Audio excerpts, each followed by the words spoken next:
What's up, YouTube? How y'all doing? Today we're reacting to the biggest rage. Hey, he just said the title. Honestly, I'm gonna just let him rock. Ragebaiters of all time. Okay, this video just had to be done. You guys really seemed to like the last video, so I figured I had to run it back. Now, Biggest Ragebait is an bums. art form, okay? It's done to pretty much just make Let me know if y'all want. as mad as possible. There's many methods to watch the that. madness. Some people might just instigate to ragebait, or some people might go about the method of being dumb on purpose, like Patrick, for example. Or sometimes people are just really, Nah, I think he just really don't got it. annoying to the point where at this point they gotta be rage baiting, because there's absolutely no way somebody could be this annoying. All right, anyway, so let's start off with Gumball. Okay, Gumball had to be what the fuck? All right, I'm just gonna ignore that. But anyways, Gumball was always trying to annoy everybody. I don't know what it was, but he spent one episode trying to annoy Alan so much to the point where Alan just breaks and gets mad at him. Like, this dude dead ass wanted to ruin his life just so Alan would get mad at him. This is the status update he put on his Elmore Plus. God damn, bro, what the hell did Alan do to deserve that? And every single time Gumball did something to him in this episode, it just looked like Alan was about to just start crashing out, and honestly, it's a very understandable crash out. And every time he was about to, he just hit this weird ass face. I don't know what the hell this is, but to show that he was unfazed by what Gumball did. And now that he ruined his social life, he wanted to ruin his relationship. He put Darwin's face on a balloon and just had Darwin just kiss everything, even a goddamn toilet. And I don't know how Alan held back from crashing out here. I would have started throwing haymakers, bro. It would have been over. And the amount of times that Gumball got mad at Alan, at this point, Gumball is the one being rage baited for trying to rage bait. Okay, I don't know if that made any sense. No, and I remember this went episode. too far right at the beginning, and then he asked Darwin, "Oh, am I going too far?" After he shows a DVD to Alan of his parents getting turned into balloon animals because he sold them to some clown on the street or something. And at the end of the episode, Alan pretends to fall for Gumball's rage bait, and Gumball walks away thinking that he finally was able to rage bait Alan. And I mean, it really was 1 out of 10 rage bait. All he did was just wipe his feet across the floor so they would squeak on the floor. You know, that wasn't really top tier rage bait, but the one time he did successfully rage bait somebody was his arch nemesis by the name of Rob. Now, Gumball forgot Rob even existed. He left Rob in the void. He didn't even know what Rob's name was in one episode, so that's why Rob hates him. And in the episode called The Nemesis, Rob stopped hating him. His new nemesis was now Banana Joe. And the way he decided to get Rob to come back and be his nemesis was to rage bait him. Rob was setting up like these goofy ass, oldest trick in the book ass traps the entire episode. And Gumball just goes up to him and just starts distracting him every single time he's about to get Banana Joe to fall for his trap or whatever. And somehow Gumball just fucks it up for him every time. And I don't even know if he was intentionally rage baiting here. I think he was just being him, but regardless, it's fucking hilarious. But this dude Rob got so mad at him that he just grabs him and just starts shaking him around by the neck. But I guess that was Gumball's goal the whole time. He wanted him. Have y'all seen The Amazing World of Gumball? It's honestly, I think I've watched it from beginning to end. I forget what streaming service I had, but I had it, and I cleared it. I think it was on HBO at one point. Yeah, I cleared that. It's good. It's good. Arch nemesis, Recommend. So I guess he successfully rage baited him. And I've seen videos of this all over TikTok, and well, that's what inspired me to make this video. It was captioned some shit like, "When you successfully rage bait, bro." And honestly, that really is how it feels. Okay, but now we got a sleeper pick. We got Bugs Bunny. Put in the comments. Do y'all rage bait people? Like I don't. Like why? Like don't. Like why? Let people have a good day, man. Do y'all do it? I mean, hey, I don't know. I'm not knocking yo. Hey, especially if you're getting paid. Hey, if you're getting paid for I mean, some things you shouldn't be paid to. Now, I don't know what was good with Bugs Bunny, but this dude was just a menace. I remember as a kid, I'd see a bunch of episodes that would air on, I think, Boomerang, or even when, like, Elmer Fudd is about to shoot him, and he's got, like, a fucking shotgun barrel pointed at his face. He always looks so confident because he knows that he's just gonna trick Elmer Fudd every time and just rage bait him. And he does every single time. It's kind of like also the Coyote trying to catch the Roadrunner, too. Bro never gets the Roadrunner. But it was just insane how gullible Elmer Fudd was. The amount of times he fell for shit, it was insane. Then in one episode, I think it was called Duck Season or something like that, Bugs and Daffy were fighting over who was going to be hunted by Elmer Fudd. According to Bugs, it was Duck Season, and according to Daffy, it was Rabbit Season. And when they got in a back and forth argument about it, Bugs said the opposite one and got Daffy to take a shotgun bullet to the face. And this happened multiple times, so the sheer amount of rage baiting here was crazy. But at the end of the episode, it ends up being Elmer season, so Elmer gets hunted by Daffy and Bugs. Crazy ending. But Bugs would also often rage bait Yosemite Sam. Yeah, Now, this little took man is place crazy. In the 1981 movie. And now I found this clip when I searched Bugs Bunny Yosemite Sam, and pretty much this dude was trying to have a Western standoff with somebody, and the whole time Bugs was just rage baiting him. He didn't follow the rules of the standoff. He was already saying he had onion breath at the beginning because he got up in his face. And Bugs being a rage baiter is definitely one of the reasons why I think Looney Tunes is hilarious. Now we got Stewie. Now Stewie always has something to say. That's that my kind of guy, rage I ain't baiter. gonna lie. He'll say the most out-of-pocket shit just to try to get you mad. And this isn't specific episodes. Like, this is just who he is. He just follows some random fat guy with a tuba. And Chris as well. I don't know why he's like this, but this is the type of funny-ass shit you'll see him doing in a lot of the episodes, to be honest. And literally every episode. When somebody fell, when he was doing that with the trombone, you know, when one of them fell, he hit it though. He went like boom, boom, boom, boom. Like it was impressive. I was like, okay, Stewie. Like I didn't know this little body had that much air to and the skills to. Wise ass remarks to get everyone mad. Or probably the most iconic example I could think of was where he was like, mummy, for 2 minutes straight. Oh yeah. Louis. No, we're not doing that. No. Mom. Yeah, the no. biggest rage baiters of all time. Okay, this video.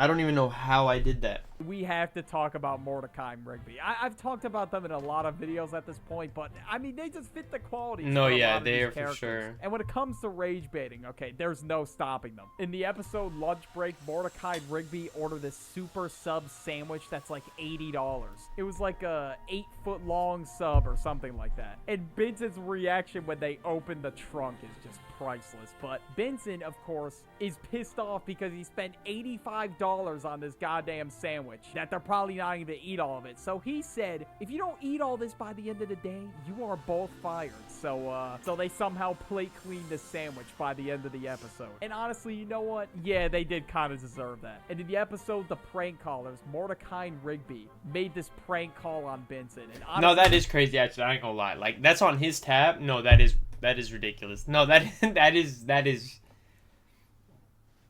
They were tripping. They were. No, it's one of the that's funniest wild. episodes in regular show. But Benson, $80 sandwich? he was low-key asking for it, because how do you fall for Or let's get an $80 sandwich and divide. You know what I mean? Like a Joe dude, Mama joke? like, That's yo. kind of embarrassing. 40 this was each? like the weakest form of rage bait, yet Benson still fell for it. And after falling for a Joe Mama joke, this dude Benson was screaming through the phone that the person on the other end of the line was gonna get tracked down and that he was gonna find them. All that over a Joe Mama joke? Yeah, that's kind of insane. I can't lie to you. And this dude just kept yimming on for a whole nother 30 seconds when he could have just hung up the phone. And they made him react so much to the point where they couldn't even keep it together. Like, Rigby had tears in his eyes. But this dude, Benson, got so mad that he fell for the oldest trick in the book that he stormed into this room that Mordecai and Rigby were in, that he lost his shit, and he was like, Ring, ring. Hello. What's that? Mordecai and Rigby are banned from using the house phone? and then he just destroys it. Like, what I don't get about Benson, he's like always complaining about shit getting destroyed. Yet, I mean, did you see his apartment crash out? Like, that was insane.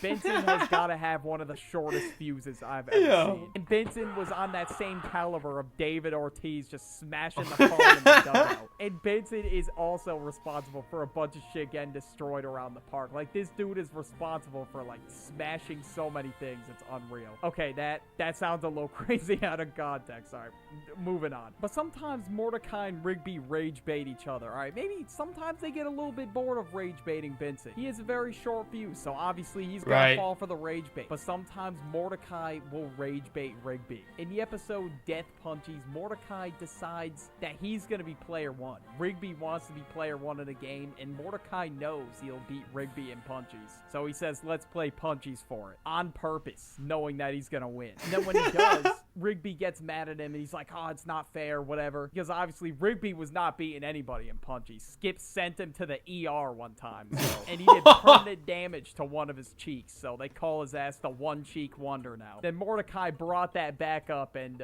yeah, started using it as rage bait, of course. Then Rigby throws this phone book at a closet door, and it opens to a page, and it gives him a number to a Death Kwon Do place, where he wants to I learn remember the this. punch I remember of this death, episode. so he could finally beat everybody in Punchies. And then eventually he does. He starts throwing haymakers with anything, anybody at the park. Doesn't matter to him what it is. And he gets extremely carried away to the point where he destroys the entire park. Mordecai learned defensive moves, came back, and fought Rigby in a 1v1. And during the whole thing, he was still rage baiting him. He said his punches were trash because he kept blocking them with defensive moves. And then he said he was never going to win at Punchies no matter what he does. And yeah, let's keep it a buck for a second. Yeah. That's probably true. And eventually, Mordecai I was gonna faked say that'd be Rigby enough to, just like- so they'll stop fighting. And then Rigby finally gets to be player one, just for him to die to a snail at the beginning of the first level. Okay, now we got Tom and Jerry. Tom and Jerry are always...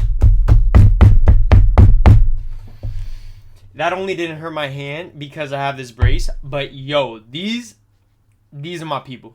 rage baiting each other. But to be honest, it's mostly Jerry. But Tom and Jerry are sometimes friends in some episodes. Jerry that It's like a man, I ain't gonna love-hate lie. relationship. Now, when I was watching this as a kid, obviously I thought Tom was the villain. Oh, Jerry's got to get away from the mean cat or whatever. But to be honest with you, this dude Jerry was a menace. Like now I'm looking back at the show, the amount of injuries and pain that Jerry has caused Tom is unreal. So honestly, there really is no villain. They're kind of just beefing with each other, rage baiting each other or whatever. Sometimes it's Jerry that starts it, sometimes it's Tom. I guess just to cite an example, there's this one episode where they went to the beach. I remember watching this one as a kid. The whole time they were just messing with each other. Like the moment Tom got there, he just plopped all his stuff on top of Jerry. With them, sometimes there is no harmony. There is no living a normal day. They just went back and forth at it the entire day. I've never seen a beef so persistent in my entire life.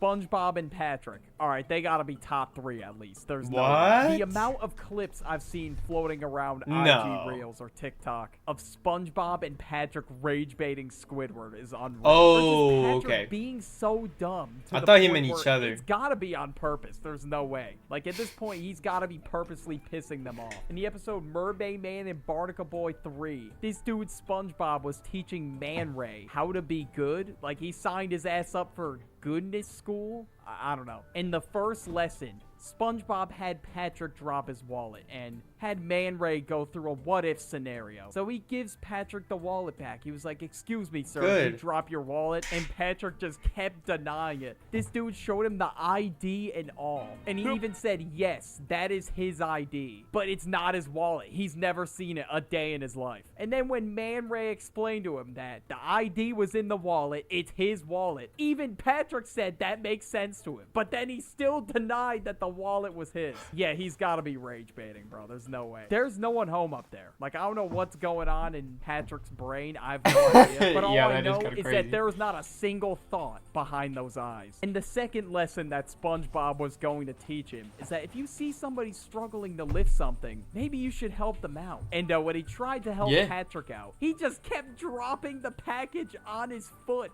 I know I talked about Patrick in the last video, but look, I had to mention him. That's right? wild, it's dude. Just crazy. But in one episode, him and SpongeBob apparently dug Squidward's house underground. I don't remember the name of it off the top of my head, but I've been seeing this one clip of it everywhere where Squidward opens the door. SpongeBob and Patrick are just smirking at him, and obviously he's losing his shit because his house is underground. What they were trying to do was dig a hole between their houses so they wouldn't play in Squidward's yard. When Squidward insulted SpongeBob, I guess Squidward called him a reprobate, and he was like, like, yeah, we're reprobates.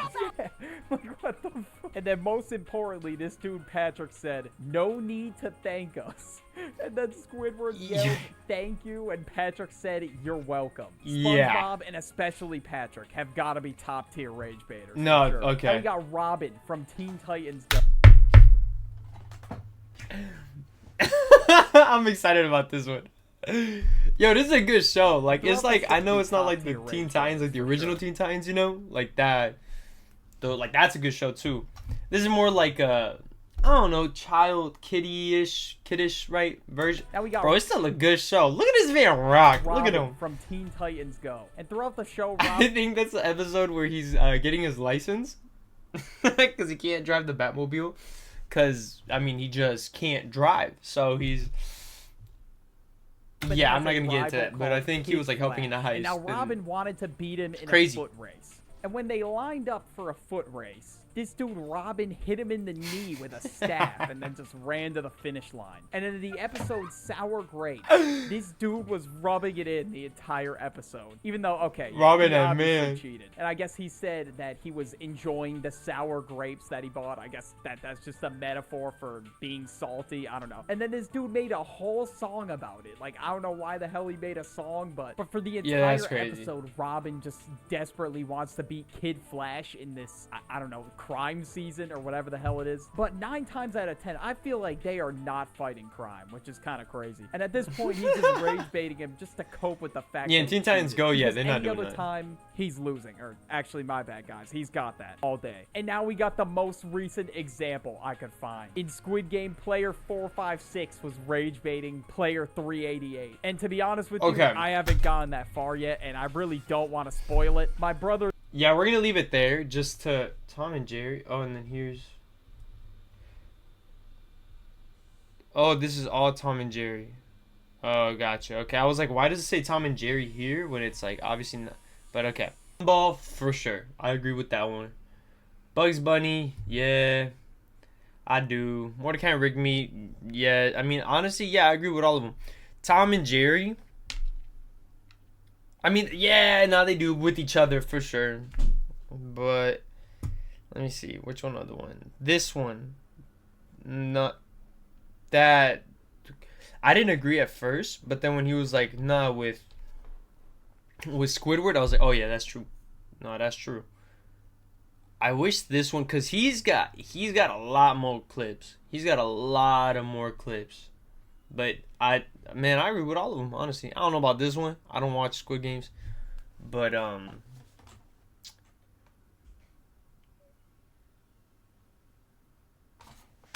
I went through that to get to like a point. I kind of forgot the point. So let me know if y'all agree. That's all I got.